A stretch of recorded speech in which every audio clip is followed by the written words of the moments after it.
আমরা আমরা একসঙ্গে অনেক আগে থেকেই কাজ করি, অনেক আগে আমার বলতে বেশ আগে থেকেই। মঞ্চে যদিও একসঙ্গে কাজ হয়নি, কিন্তু আমরা দুজনেই থিয়েটার থেকে আসা মানুষ, তারপরে একসঙ্গে প্রচুর নাটক করেছি। এই সিনেমাটাও একসঙ্গে করতে পেরে খুবই আনন্দিত। আমরা সম্মতি নিয়ে নিলাম, খুব আনন্দ নাই, ওইটা সমস্যা। আমরা আনন্দিত এবং আমরা সিকোয়েন্সগুলো খুব এনজয় করলাম। এবং আপনারা ট্রেলারে যতটুকু দেখলেন ওটা একদম শেষ পর্যায়ের ওই সিকোয়েন্সটা, একটা খুব বড় সিকোয়েন্স এবং খুবই ভালো লাগলো আমাদের। মোশাররফের সঙ্গে আমার আসলে কতদিনের সম্পর্ক বা কতদিনের অভিনয়ের অভিজ্ঞতা, এটা বললে আমার নিজেকে এখন লজ্জা লাগছে, কারণ তাতে বয়স ধরা পড়ে যাবে। এনিওয়ে, কেমিস্ট্রিও যেটা বললো, কেমিস্ট্রি, ফিজিক্স, ম্যাথস যাই বলি না কেন, এটা আসলে আমাদের বহু বছরের পুরনো। এবং ওর সঙ্গে যখন অভিনয় করলাম প্রায় এক যুগ পর আমরা চলচ্চিত্রের পর্দায় একসঙ্গে স্ক্রিন শেয়ার করছি আর কি। সর্বশেষ করেছিলাম আমরা সিনেমাতে মুস্তফা সরোয়ার ফারুকীর টেলিভিশনে। তারপর আর এক যুগের মতো আমাদের বড় পর্দায় কাজ হয়নি। আমার মধ্যে এক ধরনের এক্সাইটমেন্ট কাজ করছিল এবং এই সিনেমাতে তামিম নূর আমাদের দুজনকে হাজির করেছেন। অবভিয়াসলি এটার জন্য আমি তামিমকে অনেক বড় একটা ধন্যবাদ জানাই।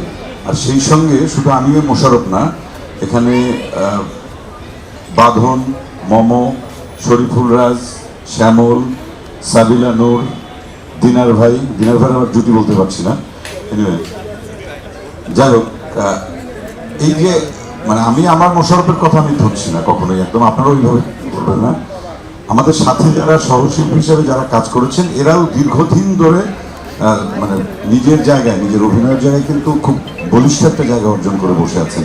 তা একসঙ্গে সবাইকে এই সিনেমাতে দেখা যাবে, এটা আমি মনে করি সবচেয়ে বড় চমক। এবং এই যার ছোট গল্প অবলম্বনে এই সিনেমাটি নির্মিত হয়েছে, তামিম নূর পরিচালনা করেছেন, হুমায়ুন আহমেদ স্যার। ওনার লেখার মধ্যে জাদু আছে, এটা আমরা সবাই জানি, বিশ্বাস করি। আমার ব্যক্তিগত যে অভিজ্ঞতা সেটা হচ্ছে, ওনার কোনো বই যখন লেখা আমি পড়তে যেতাম, এক লাইন পড়লে পরের লাইন পড়তে হতো, পরের লাইন পড়লে এক পৃষ্ঠা করে 2 পৃষ্ঠা এভাবে শেষ হয়ে যেত।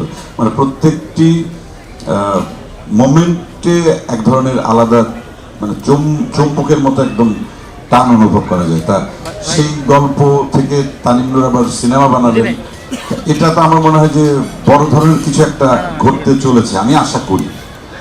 আর এখানে টেকনিক্যাল টিমে যারা ছিলেন, আর আমার মনে হয় আমার অভিজ্ঞতায় নেই, আমি যদি বলি বেশি বলা হবে কিনা, আমরা যে সেট এই সিনেমার জন্য করেছিলাম, করা হয়েছিল, হ্যাঁ, আর ডিরেক্টর রাজীব, এবং বিশাল দুটো ট্রেনের বগির সেট, যেটা প্রায় 1 মাসের মতো এফডিসিতে যেটা ছিল, এবং সেখানে আমরা শুটিং করেছি।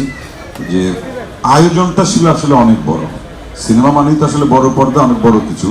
তার শুধুমাত্র আমাদের ক্রেডিট না, আমি বা মোশাররফ বা অন্য যারা অভিনেতা অভিনেত্রী আছেন, শুধু তারা না, আমাদের টেকনিক্যাল টিম, কস্টিউম থেকে শুরু করে মেকআপ টিম বলি, অথবা লাইট, ক্যামেরা, আমাদের পলাশ ছিল ক্যামেরায়, দুর্দান্ত ক্যামেরার কাজ করেন।